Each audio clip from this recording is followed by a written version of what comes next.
Hola a todos, en esta oportunidad vamos a hablar un poco sobre las medidas de dispersión para datos cualitativos. Recordemos que anterior a esto ya se tuvo que haber hablado, o se habló o han visto sobre las medidas de centralización. Entonces, pues ahora pues vamos a hablar sobre las medidas de dispersión, ya que en el caso particular de las medidas de descentralización o la medida de tendencia central, pues no nos arrojan mucha información, ¿verdad? Entonces podemos hablar de que esas medidas pues son muy importantes y la cantidad de información que aportan individualmente pues también es importante, pero en muchas ocasiones la información pues no es completa, ¿verdad? Puede inducir a errores en su interpretación. Entonces, para ver esa parte o para entender un poco mejor esa parte, pues vamos a hacer un ejemplo. Entonces vamos a suponer que tenemos 3 empleados de construcción que ganan 235, 240 y 238 cada uno. Y además tenemos pues, 2 ejecutivos de venta que ganan 5.200 y 5.250. Entonces, al determinar el promedio de estos 5 empleados, podemos ver de que el salario promedio es de 2.262. Entonces, pues estas cifras, pues sin mayor información, nos llevaría a pensar de que cada empleado ganaría o gana alrededor de $2.200, entonces lo cual es totalmente falso.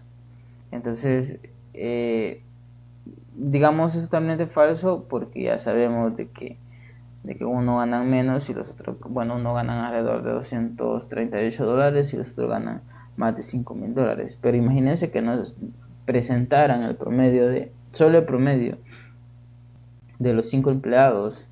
Nos dice que el promedio es de $2.262.60. Nosotros tendríamos a pensar de que el salario que ganarían ellos es de 2.200 alrededor. Entonces, esa información pues es falso, ¿verdad? Porque ya vimos que no es así. Entonces, para eso necesitamos otro tipo de medidas. Es decir, o para ver eso necesitamos ver qué tan dispersos están los datos con respecto a esta medida para tener más información de los datos que estamos analizando. Entonces, las medidas de dispersión más utilizadas pues son las que consideran las desviaciones promedio con respecto a alguna medida de tendencia central. Entonces, una de ellas, o mejor dicho, las que vamos a analizar nosotros en este video, son las siguientes. El rango, vamos a analizar también la desviación media absoluta, también la varianza y desviación estándar y el coeficiente de variación. Entonces, para entender, digamos, el rango o la amplitud total o recorrido, vamos a hacer el siguiente ejemplo. Bueno, el rango pues representa el intervalo en que se puede tomar valores de la variable de estudio.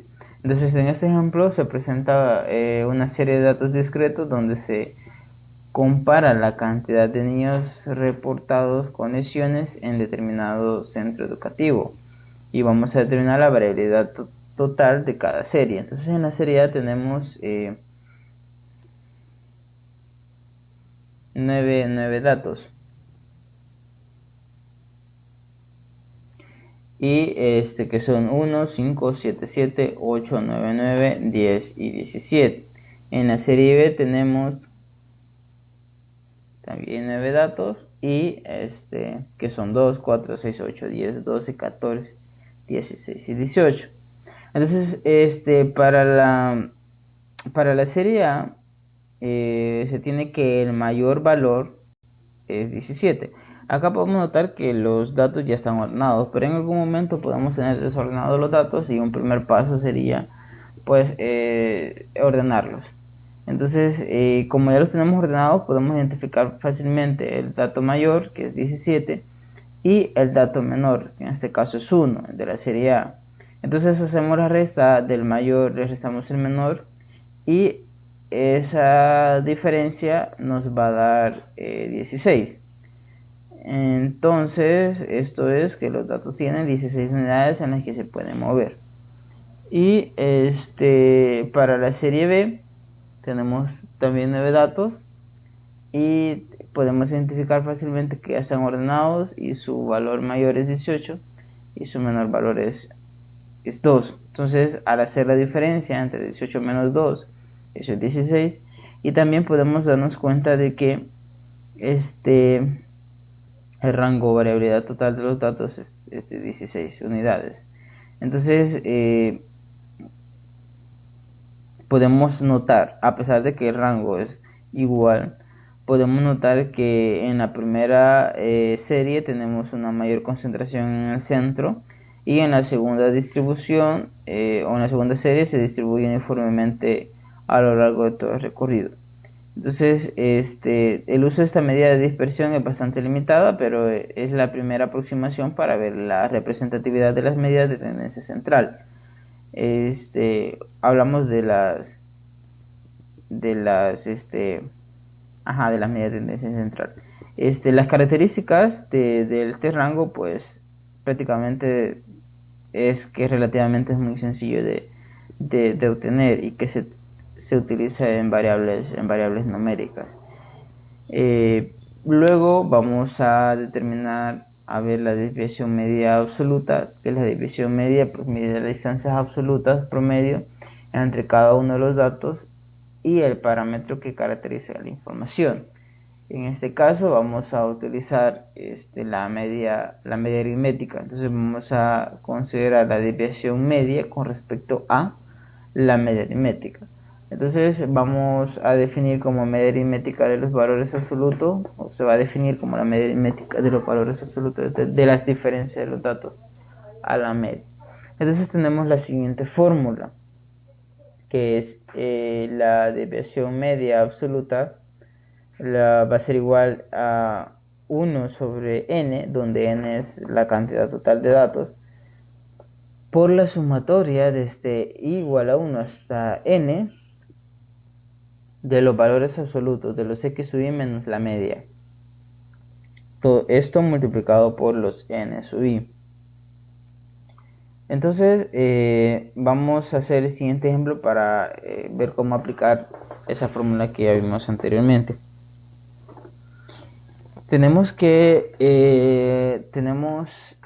50 empleados con un salario mensual en una cierta empresa y la media es de 251.9 y los tenemos representados en esta tabla. Ahora, la media aritmética para estos datos se puede encontrar fácilmente, es decir, solo multiplicamos el salario por cada uno de los n sub i, que son las frecuencias, y hacemos la suma de todas esas multiplicaciones y el resultado lo dimos en 50, que son los 50 empleados que tenemos. Entonces, al hacer ese proceso, digamos 2 pasos, vamos a tener el 251.9, que es la media de nuestro conjunto de datos. Ahora, en una tercera columna tenemos los valores absolutos de los x sub i menos la media. Entonces sabemos que la media es 251.9 y los x sub i pues van a ser los salarios. Entonces, recordemos que el valor absoluto lo que hace es quitar el signo. Si es negativo lo pone positivo, y si es positivo pues lo deja positivo al valor que esté dentro de él. Entonces, por ejemplo, en la primera fila tenemos 200 menos 251, el resultado de esa operación es menos 51.9, y el valor absoluto de eso pues solo es 51.9 positivo. Y de la misma forma en la segunda fila, 225 menos 251.9, el resultado es menos 26.9 y el valor absoluto de eso es 26.9. Pues de la misma forma, los que siguen hasta el 255 menos 251.9. Ese resultado ya es positivo y ya nos da 3.9, y el último, que es 275 menos 251.9, pues también es positivo y nos da 23.1. Entonces el resultado de escribir eso, es decir, al final podemos ver que todos los valores, al aplicar el valor absolutos, nos quedan positivos. Y como último paso o penúltimo paso, vamos a multiplicar esos valores absolutos por los n sub i. Entonces los n sub i sabemos que es el número de empleados que ganan esos salarios, ¿verdad? Luego pues vamos a hacer la multiplicación. 1 por 51.9, pues 51.9, 3 por 26.9, 80.7. Y así sucesivamente hasta el 15 por el 23.1, que es 146.5. Entonces sumamos, como vamos a sumar todos los términos, los valores de esa columna, de la columna 4, y el resultado es 724. Entonces, ya que tenemos ese valor de 724, lo que vamos a hacer es dividirlo entre el número total de datos, que en este caso son 50 empleados. Entonces vamos a dividir 724 entre 50 y eso nos da 14.48. Entonces ese valor lo podemos interpretar de la siguiente forma, que es el error promedio que se comete al reemplazar los ingresos mensuales de cada uno de los 50 trabajadores por la media aritmética, que es $251.9. O lo podemos decir de otra forma, que es la variabilidad de los salarios respecto a la media. Es aproximadamente $14.48. Entonces podemos digamos interpretarlo de esa forma también. Luego vamos a identificar o hacer un ejemplo para introducir el término o la fórmula de varianza. Entonces en este caso vamos a hacer de la varianza y la desviación estándar muestral, desviación estándar o desviación típica. Creo que mayormente la conocemos por desviación típica, pero igual, desviación estándar, desviación típica es lo mismo. Y vamos a comenzar con una varianza para datos simples. Entonces las medidas de posición pues estudian la separación que existe entre los diversos valores que toma la variable. En este caso vamos a hacer un ejemplo.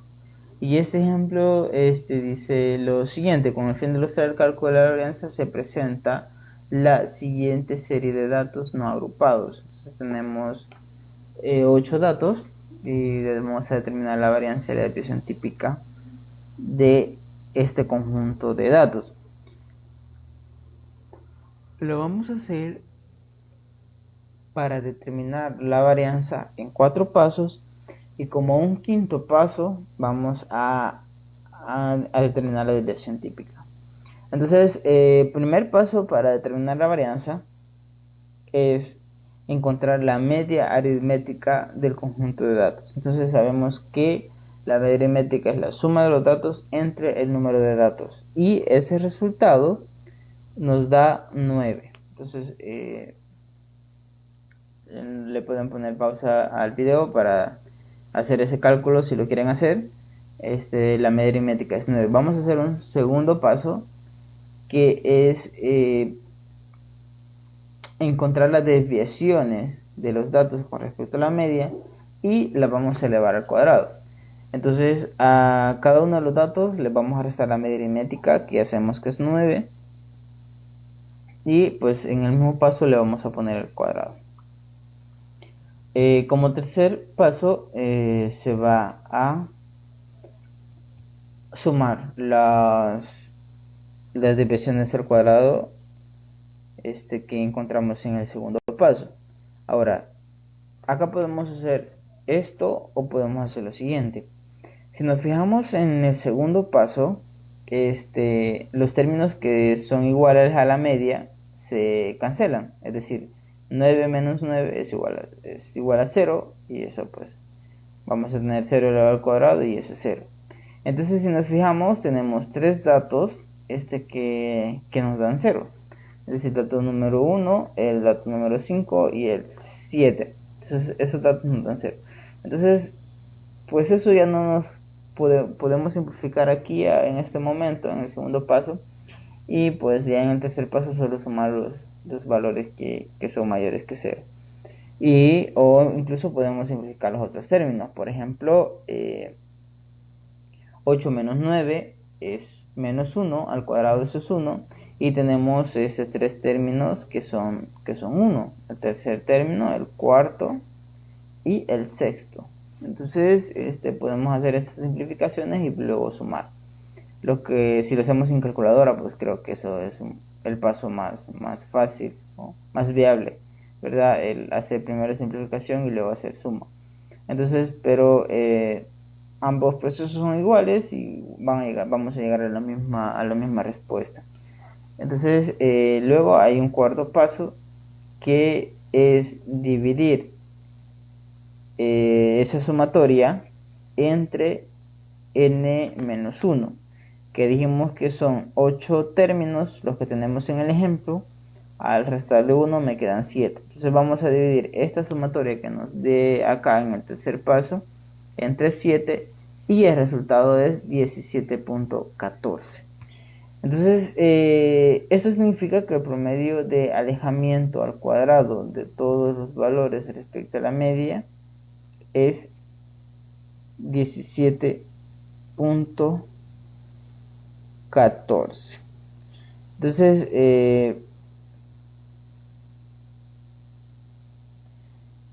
vamos a ver, pues luego dijimos que en un quinto paso íbamos a determinar la desviación estándar. Entonces tenemos ahí que la desviación estándar nomás es la raíz cuadrada de la varianza. Entonces si la varianza es de 17.14, la desviación típica es la raíz cuadrada de 17.14, que es 4.14. Entonces vamos luego a establecer lo siguiente. Dice, en general, si los datos se distribuyen aproximadamente normal, hay una concentración alrededor de la media. Se obtiene que a partir de la media a una desviación estándar tanto a la izquierda como a la derecha, tenemos un aproximado del 68% de los datos. A dos desviaciones estándar de la media tenemos un aproximado del 95% de los datos, y a tres desviaciones estándar de la media tenemos un aproximado del 99% de los datos. Con el ejemplo que hemos hecho anteriormente podemos darnos cuenta, podemos hacer los cálculos rapidito y darnos cuenta de que hay un 75% a una desviación estándar de la media, hay un 87.5% a dos desviaciones estándar de la media y un 100% de los datos alrededor de dentro del intervalo de 3 desviaciones estándar con respecto a la media. Entonces podemos hacer ese ejercicio, podemos darnos cuenta de eso fácilmente. Y pues las fórmulas son las siguientes de la varianza. Tenemos que la varianza es la sumatoria de las desviaciones al cuadrado entre n-1. Entonces eso es muy importante y eso es lo que hemos aplicado en el ejemplo anterior, esa fórmula. Y la desviación pues típica es la raíz cuadrada de la varianza. Entonces si la varianza se representa como s al cuadrado, pues la desviación típica la vamos a representar como s. Y la varianza para datos agrupados es la siguiente. Lo único que cambia es que en vez de las variables x sub y vamos a poner los puntos medios de los intervalos, y eso lo vamos a multiplicar por los n sub i y luego lo vamos a dividir entre n-1 igual. Entonces eso es con respecto a lo de la varianza y la desviación típica. Entonces la desviación típica pues es la misma para los datos simples y los datos agrupados. Y luego vamos a ver un poco sobre las propiedades de la varianza. La primera propiedad, pues digamos, manipulación de la fórmula, pues podemos llegar de una a otra fácilmente y pues podemos ocupar cualquiera de las dos. Entonces ya sea esta que está acá, que es la que presentamos anteriormente, o ya sea la que está aquí al lado derecho. Entonces podemos ocupar cualquiera de las dos y las dos pues nos va a arrojar el mismo resultado. Entonces luego tenemos una segunda propiedad, que si k es una constante, entonces la varianza es igual a 0, es decir, es el cuadrado es igual a 0. Entonces esto lo podemos, digamos, demostrar fácilmente ocupando la fórmula de la propiedad anterior. Es decir, si tenemos una constante de datos, luego la media va a ser esa misma constante, y al hacer la resta de las constantes entre la media, pues todos nos van a dar 0. Al hacer la sumatoria nos va a dar 0. A multiplicar por la seno de también va a ser 0. Y al dividir 0 entre cualquier valor real distinto de 0, pues sigue siendo 0. Entonces, pues eso lo podemos demostrar, digamos, fácilmente ocupando la fórmula de la varianza. Una tercera propiedad que, digamos, tampoco está muy complicado de demostrar, que es la siguiente: que si tenemos una constante multiplicada por la variable x, la varianza va a ser la constante al cuadrado por la varianza de la variable x. Entonces, es decir, estas propiedades son muy importantes a la hora de hacer ejercicios que tengan que ver con la varianza, porque muchos ejercicios nos dan más de un literal y en algún momento nos dan un conjunto de datos y nos piden la varianza de ese conjunto de datos, y en un literal B de ese ejercicio nos piden que multipliquemos la varianza por tal valor.